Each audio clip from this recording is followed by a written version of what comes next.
welcome to 2ZQ Hot Takes, where we discuss issues both big and small. I'm your host, the very handsome Tim Kirk, and this time I'll be talking about the value of the word no. The word no can have many values, including in negotiation. A positive no is a valuable skill that can help establish agreements. It can also help send a clear message that you value your offerings. In mental health, saying no more often can help you prioritize yourself, value yourself more, and set boundaries. In clarity, no can provide complete clarity on a subject and reveal the relative priority order of each objection. In guidance, no can provide guidance on what issues you need to overcome before moving forward. In control, no can provide a person with control and protection. Now, there is an article by Alyosha Drysoner, a PhD from Psychology Today, and it's under the heading of motivation. It's called The Value of No. Key points are: rejections hurt because they dampen hope, threaten self-worth, and raise questions about purpose. Rejections are seldom part of zero-sum games, as one yes outweighs multiple no's, and there are multiple potential silver linings in getting rejected. Alyosha starts off by saying, I have been rejected so many times that I have lost count. Personally, so have I. Internships, jobs, scholarships, master's degree spots, a children's book, journal articles, seminars, and let's not forget friends and dates. In fact, when I wrote this post, I had received 3 major rejections within 7 days. On a personal level, I receive 3 to 10 rejections professionally every day. Then he says, 1 from a major psychological journal, 1 from a university regarding a postdoc position, and 1 from a potentially lucrative client regarding a seminar on stress and resilience. He goes on to say that it would seem that I collect rejections like other people collect stamps or vacation pictures. Of course, I don't, and being rejected hurt every single time. And yet, there is some value to rejections that I hope to point out here. Before I get into that, let's talk about why rejections hurt. First of all, rejection is often linked to hope. In order to be rejected, we begin with a goal or an invitation. At the end of this action lies the hope of a better future, a new job, a date, entry to a select group. When we are rejected, that hope, in its particular shape, dies. One door closes, as the saying goes. The second reason rejections hurt is that many of us have internalized the belief that we are worthy when we achieve things and when we perform. When we fail or don't reach our goals, we often feel less worthy. This nagging feeling that comes from the belief that we are not good enough is shame. Third, rejections hurt because they can dampen our sense of purpose. Assume you want to be an actor. You take classes, go to auditions, and hear no every single time.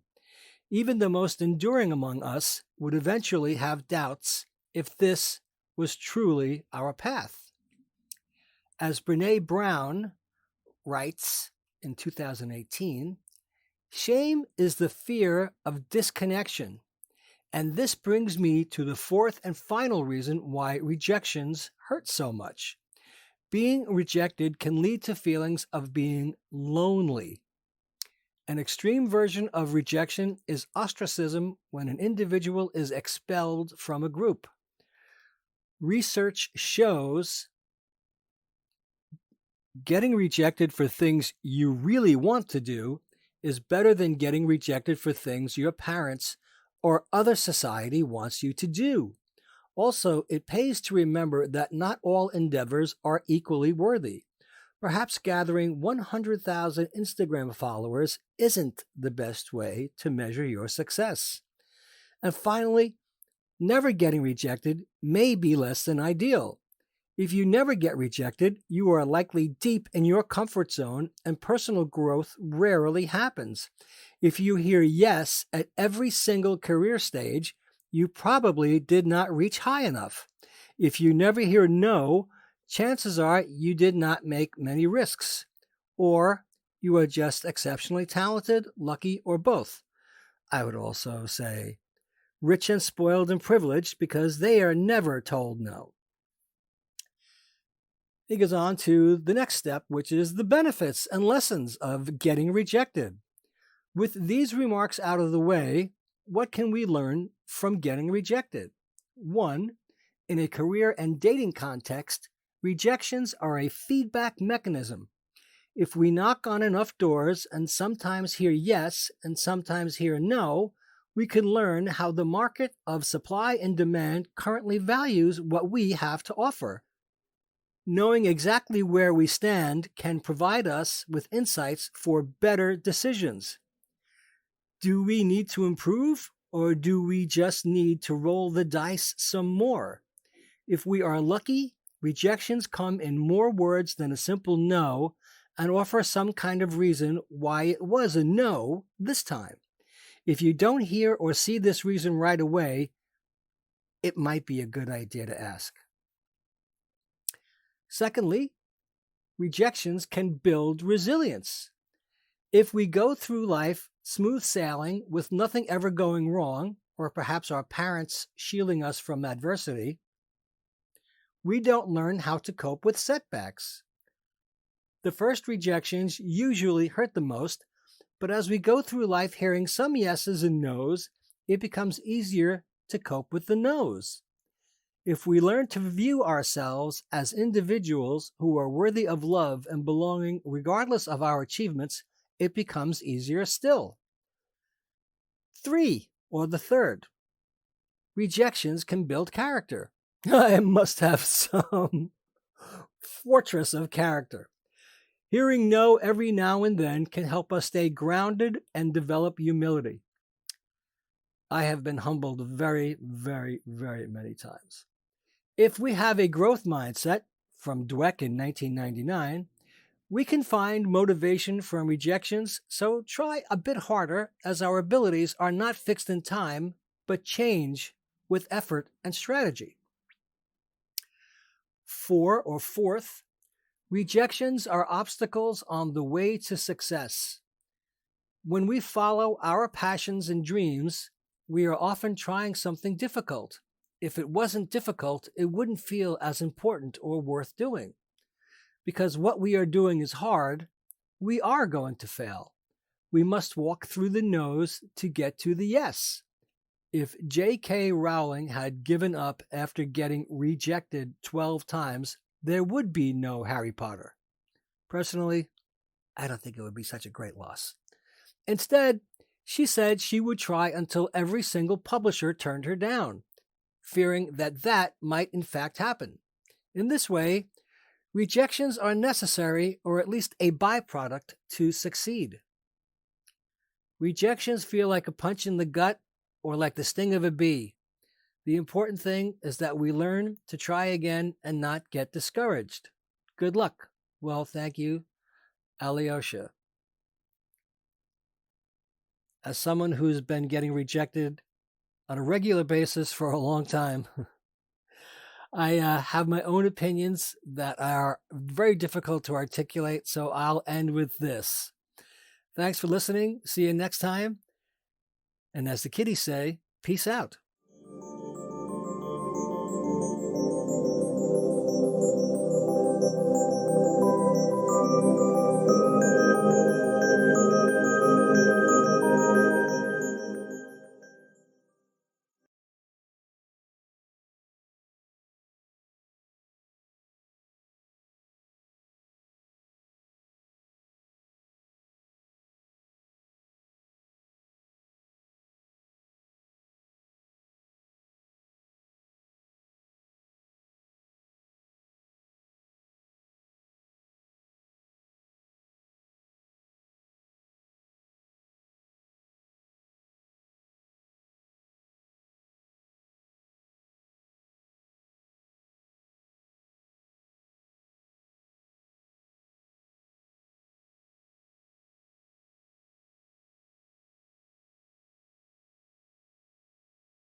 I